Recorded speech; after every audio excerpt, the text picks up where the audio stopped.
Imagine, just for a second, that you're standing by the coffee machine at work. Oh, the classic break room scenario. Right. Or maybe you're out at a dinner party, the atmosphere is great, and someone turns to you with this genuine smile and asks, "So, what did you get up to this weekend?" A totally normal question. Completely normal. And you actually have a fantastic story. I mean, you went somewhere amazing, a total disaster happened with your car. It was like hilarious. You had this whole adventure. But then you go to speak. Exactly. The moment you open your mouth to share it, you freeze.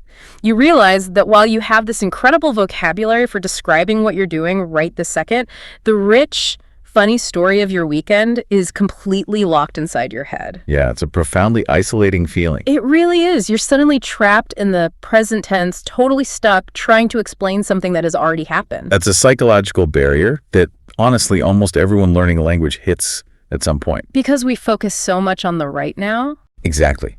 We invest so much cognitive energy into labeling our immediate surroundings, the objects in front of us, the actions we're currently taking, but we overlook a fundamental truth. Which is? That human connection doesn't really happen in the present tense. I mean, it relies almost entirely on sharing our histories. That dynamic is exactly what we're unpacking today. Welcome to the deep dive. Glad to be here. So we're drawing on some brilliant instructional material today from English educators Emma and Jack, and we're looking at the mechanics of the past tense in American English. But we should clarify, we are absolutely not here to review textbook grammar tables. Oh, definitely not. We assume you already know the basic conjugations. Our mission today is to look at the gap between that stiff, classroom knowledge and the fluid, relaxed rhythm of Native American speech. Which is a huge gap. Massive. Okay. We're looking at the pronunciation shortcuts, the phonetic mechanics, and the psychological traps that completely change how a conversation feels. Because that's the vital distinction here. Accuracy is fine for a written test, but conversational fluency is about rhythm. Right. It's about having the tools to seamlessly weave yourself into the social fabric of everyday life, without constantly doing grammatical math in your head. To really understand that, we have to look at why this specific tense is the absolute engine of American small talk. I think it's really easy to overlook just how much of our day is spent looking backward. Well, it's essentially all we do. Is it really that much? Think about the cadence of a normal day. Like, what did you eat for breakfast? How did your meeting go? Did you watch the game last night? Oh, yeah. I guess I do ask those all the time. Right. Conversational English is, at its core, an ongoing exchange of recent histories. If you're constantly hesitating because you can't retrieve the past tense naturally, you can't participate in that exchange. You just get relegated to being a passive listener. Exactly. You're just nodding along. I always think of the past tense as the conversational rearview mirror. Oh, I like that. Yeah, you can't really drive a conversation forward if you aren't able to fluidly acknowledge where you both just came from. That makes total sense. If you can't glance in that rearview mirror effortlessly, the whole interaction just stalls out. It's a great way to visualize it.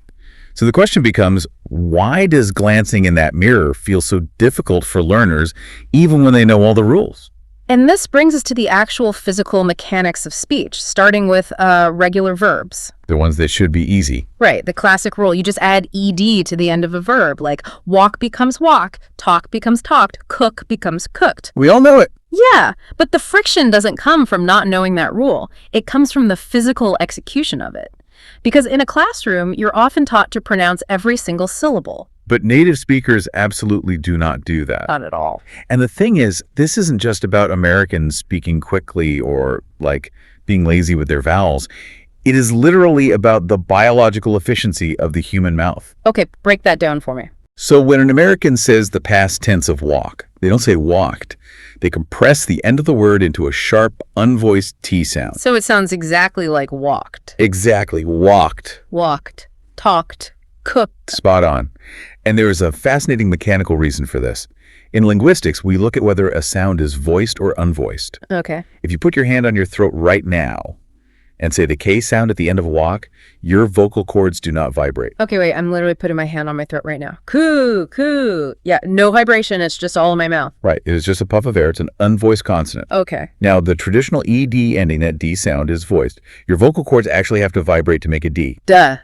Yeah, I feel it. So if you try to say walked and actually pronounce the D, your throat has to rapidly turn off for the K, and then snap immediately back on for the D. That sounds exhausting. It's physically clunky. It creates this awkward micro pause. Let me try walked. You're right. It feels like my mouth is stuttering. It just takes too much effort. Precisely. So the mouth naturally optimizes.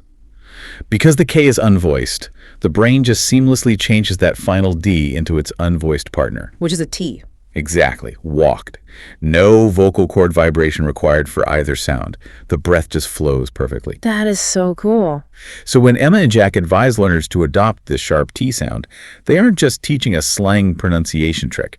They are teaching you how to remove physical friction from your vocal tract. That is incredibly satisfying to understand. Like, it's not arbitrary. It's literally just biology looking for the path of least resistance. Exactly. It's just easier. But of course, the moment we get comfortable with that beautiful, efficient logic, we hit the absolute brick wall of irregular verbs. Ah, yes. The historical leftovers of the English language. It's brutal. I mean, go becomes went, see becomes saw, eat becomes ate. I remember looking at lists of these and feeling like it was just arbitrary chaos. It certainly looks like chaos on paper. Right. You know the ED rule, but none of these heavily used words actually follow it. So how do you stop your brain from panicking trying to retrieve these words in real time? Well, the sheer volume of irregular verbs is deeply intimidating. And because there's really no phonetic logic to them, like no reason why buy becomes bought, but cry becomes cry. Oh, English is so weird. It is. And the traditional approach is just rote memorization, just staring at a table of 100 verbs. Which nobody wants to do. No. But the triage strategy we see from instructors like Emma and Jack is brilliant because it applies the Pareto principle. The 80-20 rule? Yes, to language acquisition. So they argue you shouldn't try to memorize the whole list at once, you just prioritize. Exactly. You focus exclusively, at least at first, on the absolute top 5 most essential irregular verbs. Okay, what are the top 5? Go becomes went. See becomes saw. Get becomes got. Make becomes made. Yeah. And take becomes took. Let me repeat those. Went, saw, got, made, took. If you look at transcripts of daily American conversation, those 5 specific verbs are used with staggering frequency. Really? Just those 5? Yes. They are the foundational, load-bearing words of our daily narratives. If you lock those 5 down so deeply that you don't even have to think about them, you've suddenly unlocked the ability to describe 80% of a normal day. Wow. Okay, let me think about that. I went to the store, I saw my friend, I got a coffee, I made dinner, and I took a walk. There you go. That's a complete evening right there, entirely built on just those 5 words. It is. You don't need to know the past tense of illuminate or fabricate to connect with someone. You just need those heavy hitters. It completely lowers the cognitive burden. You take this massive, frightening mountain of vocabulary and you just reduce it to an incredibly manageable daily tool set. I love that. So once you have the physical mechanics down for what you actually did, the brain immediately stumbles on the next hurdle. Which is? Expressing what you didn't do. And according to the material we're analyzing, the negative past tense introduces the absolute most common trap for anyone trying to master fluent American English. Ah, the linguistic overcorrection. It is a fascinating psychological phenomena. It really is, because the formula for saying you didn't do something is beautifully simple on paper. You just use the word didn't, followed by the base verb. Right. Now, just as a quick aside, Americans rarely say did not in casual conversation. Like, unless someone is in a courtroom or deeply angry, it's always didn't. It maintains that conversational momentum we were just talking about. Exactly. But here's where the trap snaps shut. The mistake is using the past tense form of the verb after you've already said didn't. Oh, yes. So someone say, I didn't went to the gym, or she didn't eat breakfast. Which flags the speaker immediately to a native ear because it introduces this really jarring redundancy into the sentence. It's because the brain is working too hard, right? Like the speaker knows they're talking about yesterday, so their brain just says, okay, deploy all the past tense vocabulary. They are double booking the grammar. Double booking. Yes, Yeah. Precisely. The brain is doing real-time math. Like, it happened yesterday, plus it's negative, plus the action. It is an over-application of the rule. So how to fix it? To undo this, you have to trust the word didn't to do all the heavy lifting. The correct phrasing is, I didn't go to the gym, and she didn't eat breakfast. You know, I always visualize the word didn't as a kind of time-traveling reset button. A reset button. Yeah, because didn't has already absorbed all that past tense energy. It already firmly establishes that we are in the past. It completely frees up the verb that comes right after it. Well, that's a good way to look at it. The verb can just snap back to its original, relaxed, present tense base form. The time travel is already taken care of by didn't, so the action verb just doesn't have to work so hard. That reset button analogy perfectly captures the structural mechanics at play. And understanding that allows for the kind of relaxed storytelling that characterizes American weekends. Give me an example. Think about the classic Friday night recap. Someone says, I didn't go out last night. I just stayed home, ordered a pizza, and didn't do anything. Didn't do, the reset button in action. Exactly. It is the ultimate expression of a lazy weekend. But of course, the conversation isn't just a monologue. Like, it's not just broadcasting your own past, it's receiving someone else's. Right, you have to invite the other person into the exchange. You have to flip the script and ask questions. Which brings us to the specific structure of inquiry and another really fascinating phonetic collision. The textbook structure for a question in the past tense is did plus the subject plus the base verb. Again, leaning on our reset button rule. So, did you eat breakfast? Or did they go to the store? But once again, the reality of the human mouth interacting with American speech patterns completely changes how this actually sounds in the wild. It's the phenomenon of assimilation. Yes. When Americans say, did you, they don't really enunciate the two separate words. They merge them together so quickly that it creates a completely new sound. Did you? Yeah. Did you eat yet? Did you see that? It's another example of biological efficiency, just like walked. If you look at where your tongue is when you finish the D sound in did, it's up right behind your teeth on the alveolar ridge. Okay, feeling that. And to make the Y sound in you, your tongue has to shift to the roof of your mouth. When you force those two movements together at conversational speed, the friction naturally produces a J sound. It's not sloppy, it's just an inevitable phonetic glide. Now, I do have to challenge this slightly. Let's say I'm in an office setting, right? I'm talking to a vice president of sales, or I'm trying to close a deal with a new client. Yeah. I want to sound authoritative and professional. Right. Doesn't saying, did you get the report, instead of clearly articulating, did you get the report, make me sound, I don't know, too casual? Doesn't it sound unpolished? It is a very common anxiety. Yeah. And it touches on a complex dynamic in American workplace culture. But the reality is that American professional culture heavily prioritizes approachability. Really? Even with leadership? Yes. In the vast majority of daily interactions, like hallway catch-ups, pre-meeting banter, coffee breaks, saying "did ya" is not perceived as sloppy. It is perceived as native fluency. Okay, that's surprising. Because over-enunciating "did ya" in a casual setting creates a completely different kind of friction. It can sound incredibly stiff, overly formal, or even distant. Ah, I see. It creates a barrier. An artificial barrier, exactly. Did you remove that barrier? It signals warmth, belonging, and a shared conversational rhythm. You aren't giving a keynote speech, you are connecting. That is so counterintuitive when you're trying to be perfect, but it makes total sense when you think about the actual goal of small talk. Right. It's not about passing a grammar audit. It's about making the other person feel comfortable. Precisely. And this philosophy is perfectly encapsulated in the ultimate American small talk phrase. If there is one single question you need to master, it's how did it go? How did it go? It really is everywhere. It functions as a conversational skeleton key. You use it after a colleague finishes a presentation, after a friend returns from a date, after a trip, after a medical appointment. Oh, totally. It is the most welcoming, frictionless way to invite someone to open up that conversational rearview mirror and share their recent history. So we have all these distinct mechanical pieces now. We have the biological efficiency of compressing ED into a sharp T. Walked it. We have the triage strategy of mastering the top 5 irregular verbs. We have the didn't reset button to avoid double booking our grammar. And we have the phonetic glide of didja to invite people in. It's quite a toolkit. It is. And when you look at how these actually weave together in real life, you realize that entirely mundane stories are utterly dependent on mastering these exact mechanics. It's where the theory becomes deeply practical. You basically can't navigate daily life without them. Think about a typical Monday morning catch-up. Someone says they went to a farmer's market, they bought some vegetables. Then they ask, "Did you see the game last night?" A standard interaction. Right. And the friend says they didn't even know there was a game, but they watched a movie and ordered food.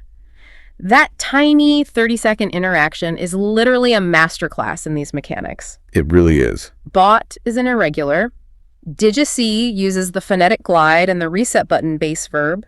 Watched forces the unvoiced T pronunciation. Or consider the contrast between two friends catching up after a long weekend.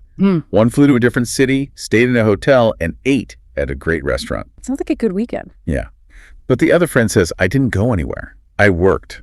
Oh, man. It highlights the stark difference between the positive irregulars flew, ate, and the immediate application of the negative didn't go, leaning heavily on that base verb. But I think the absolute best example of this, the one that really proves how vital this is the classic grocery store disaster story. Oh, I love this one. We've all been there, right? You drive to the supermarket, you do all your shopping, you pay, you walk all the way out to your car in the parking lot. And suddenly you realize you left your phone inside. Exactly. So you run back in, you find it at the checkout lane, and as you're walking out for the second time, you realize you forgot the one single thing you actually drove there for. The milk. The milk.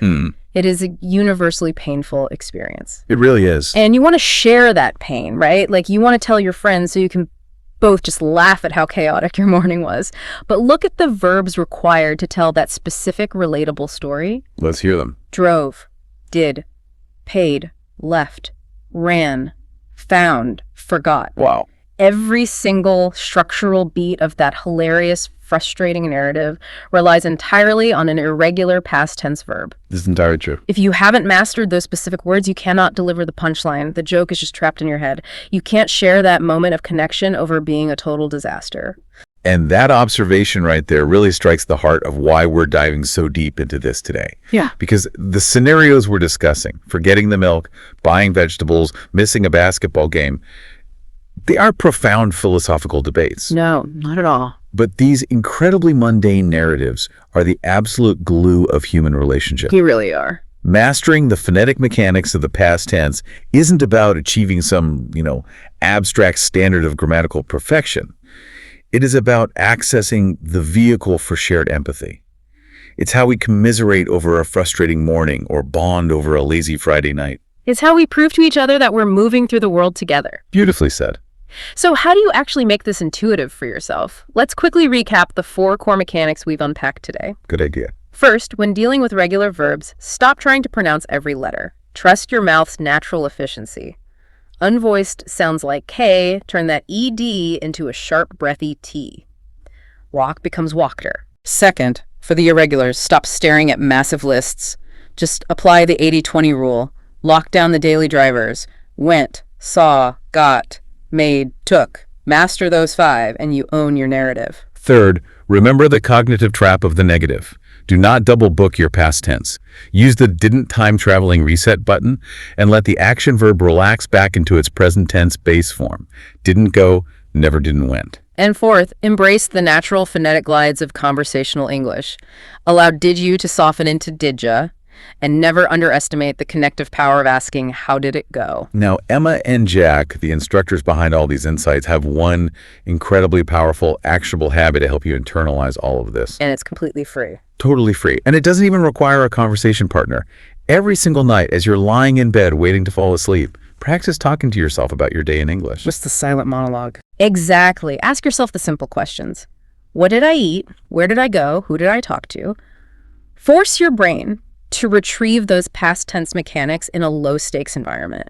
Just recount your own recent history. It is a phenomenal way to build those neurological pathways without the pressure of an audience.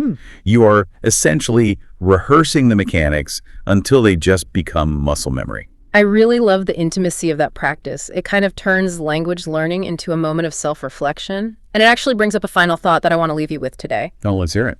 It wasn't in our source material, but it builds directly on the psychology of that nightly habit. If the past tense is truly the engine of our storytelling, and if the very physical rhythm of how we speak changes based on the language we use, Right. How does speaking a new language actually alter the way you remember your own history? Oh, that is a profound question. I mean, we know that language categorizes reality.